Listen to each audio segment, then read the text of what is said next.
Assalamualaikum warahmatullahi wabarakatuh. Innal hamdalillah wa inna syukra lillah wa inna tsanaa kullahu lillah. Tsumma assalatu wassalamu ala Rasulillah ala nabiyyina Muhammad ibn Abdillah alaihi afdhalus salah wa atammut taslim wa la haula wa la quwwata illa billah.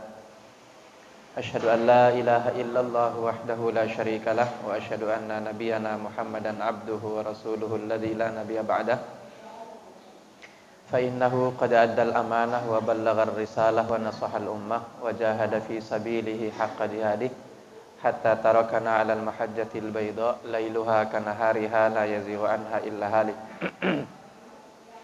Allahumma 'allimna bima yanfa'una wanfa'na bima 'allamtana wa zidna ilma. Allahumma inna nas'aluka ilman nafi'a wa rizqan thayyiba wa amalan salihan mutaqabbala. Allahumma amin.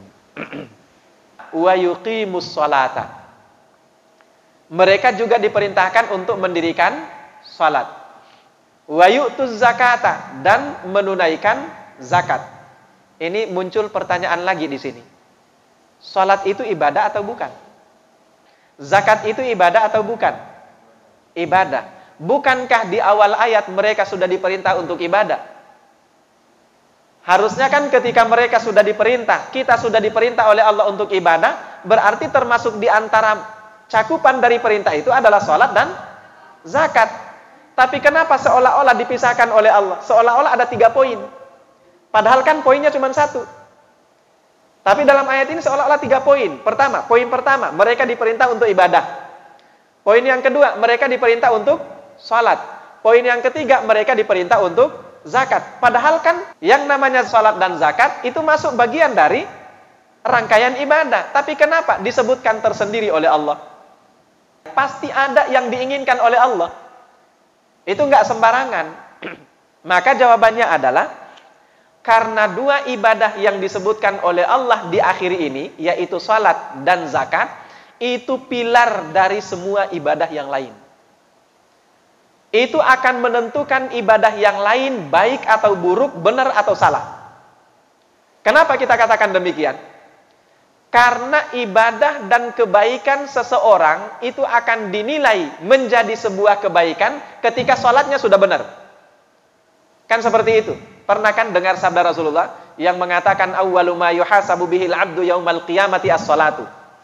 Yang paling pertama nanti akan dihisab, dihitung, dinilai oleh Allah dari setiap hamba di hari kiamat kelak adalah salatnya, kata Rasulullah. Fa in saluhat, kalau salatnya sudah benar, salatnya sudah baik, saluha sa'iru amalihi, maka setiap amal kebaikan yang lain akan ikutan jadi baik. Tapi kata Rasulullah wala im fasadat, kalau salatnya itu rusak, maka fasada sa'iru amalihi, amalan yang lain akan jadi rusak. Maka dari sini kita paham bahwa kenapa disebutkan tersendiri oleh Allah, karena salat itu penentu ibadah yang lain ikut baik atau tidak. Makanya jangan heran ketika ada firman Allah yang mengatakan fawailul lil musallin. Maka kecelakaanlah bagi orang-orang yang salat. Orang yang salat kok bisa celaka? Jawabannya sederhana. Kenapa? Kalau salatnya nggak benar, kalau salatnya tidak memenuhi syarat, kenapa dia harus celaka? Karena ibadah yang lain ikutan rusak. Kalau ibadah yang lain sudah ikutan rusak, otomatis dia celaka dong. Tapi kalau sholatnya sudah baik, amal ibadah yang lain insya Allah ikutan menjadi baik. Dengan amal ibadah yang lain ikutan menjadi baik, selamat orang itu nggak bakalan celaka. Kalau orang misalnya sudah sholat, yang lain-lain juga baik, kemudian masih juga dikatakan oleh Allah celaka orang yang sholat, itu nggak adil Allah namanya kalau seperti itu.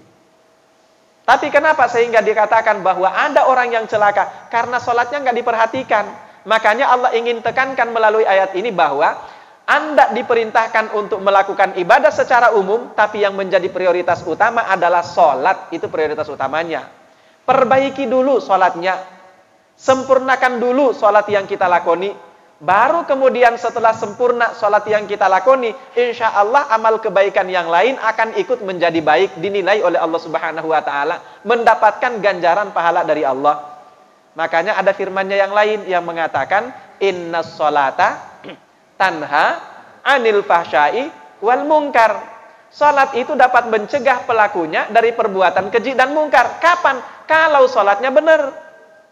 Tapi kalau salatnya nggak benar, tidak dipedulikan salatnya, asal-asalan salatnya, kira-kira bakalan mempengaruhi amal soleh yang lain apa enggak?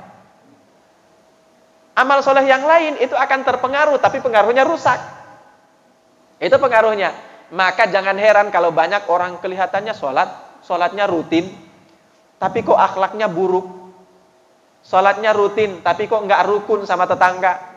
Salatnya baik, tapi kewajiban-kewajiban yang lain kok diabaikan. Salatnya misalnya rutin, tapi kok dosa dipandang remeh, dosa-dosa yang lain. Itu karena, kenapa? Salatnya nggak mempengaruhi akhlak kepribadiannya. Kalau sudah tidak mempengaruhi akhlak kepribadiannya, itu artinya tidak mempengaruhi amal kebaikan yang lain. Kalau sudah seperti itu modelnya, berarti salatnya rusak. Itulah orang yang disebut oleh Allah sebagai wailun lil musallin, celaka bagi orang-orang yang salat. Jadi sekali lagi, kenapa disampaikan oleh Allah secara tersendiri di sini? Karena Allah ingin agar manusia memahami bahwa mereka semua diperintah untuk beribadah. Tapi yang paling penting dan paling pertama harus menjadi prioritas dan perhatian utama adalah sholatnya. Lalu yang kedua, bagaimana dengan zakat? Zakat ini, kalau tadi sholat itu adalah simbol hubungan yang kuat atau interaksi yang kuat antara seorang hamba secara vertikal kepada Tuhannya Allah Subhanahu wa Ta'ala, maka zakat ini adalah mewakili ibadah yang merupakan hubungan yang harmonis antara seorang hamba dengan hamba yang lain, atau hubungan secara horizontal. Dua-duanya itu nggak boleh pincang. Hubungan seorang manusia kepada Allah kuat, tapi kepada sesama manusia pincang, itu nggak selamat. Hubungan kepada sesama manusia baik, tapi kepada Allah tidak baik, itu juga nggak selamat. Bagaimana yang selamat? Hubungan kepada Allah baik, kepada sesama manusia juga baik. Nah, zakat ini simbol ibadah yang merupakan penguatan hubungan antara seorang anak manusia dengan manusia yang lain, seorang hamba dengan hamba yang lain. Itu satu. Lalu yang kedua, alasannya kenapa demikian? Karena zakat itu adalah amal soleh yang paling efektif membersihkan jiwa manusia setelah sholat. Itu paling efektif, itu membersihkan jiwa manusia. Makanya namanya zakat. Dan yang harus kita ingat di sini, bukan sekedar zakat yang wajib. Tapi yang dimaksud oleh Allah dengan zakat di sini adalah semua infak, sedekah, dan zakat, yaitu gambaran sederhananya setiap harta yang kita keluarkan untuk membantu orang lain yang membutuhkan. Jadi masuk bagiannya adalah sedekah, masuk bagiannya adalah infak, masuk juga adalah zakat. Tapi salah satu di antara namanya adalah zakat. Zakat itu artinya suci. Kenapa zakat disebut zakat? Karena dia paling efektif mensucikan jiwa manusia. Kalau jiwa kita manusia ini sudah bersih, nggak gampang kita melakukan dosa. Kalau jiwa kita manusia ini sudah bersih, maka ibadah yang kita lakukan itu tingkat kehusyuannya akan lebih berat, lebih besar dibandingkan daripada kalau kita ibadah dalam kondisi hati kita kotor. Makanya jangan heran ketika ada di antara orang-orang kafir yang pada saat mereka menghadapi sakratul maut, mereka menyesal. Seandainya kami diberi kesempatan untuk hidup sedikit lagi, sebentar saja, maka apa yang akan saya lakukan? Fa'as-saddaqa wa akun minas sholihin. Saya pasti akan bersedekah sekiranya saya diberi kesempatan, barang sedikit saja. Jadi yang disesali bukan amal soleh yang lain. Yang disesali itu bukan puasa, yang disesali itu bukan tilawatul Quran, tapi sedekah, zakat.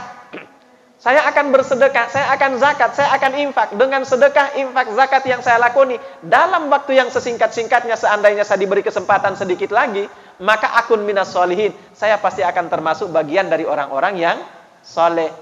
Nah, itulah kenapa sehingga Allah menyebutkan secara tersendiri dua ibadah ini. Padahal sebetulnya tanpa disebutkan sekalipun, itu sudah dicakup oleh firman Allah di awal ayat tadi, ketika Allah mengatakan mereka diperintahkan untuk beribadah kepada Allah Subhanahu wa Ta'ala. Terakhir sebagai penutup, wadzalika dinul qayyimah. Itulah agama yang lurus.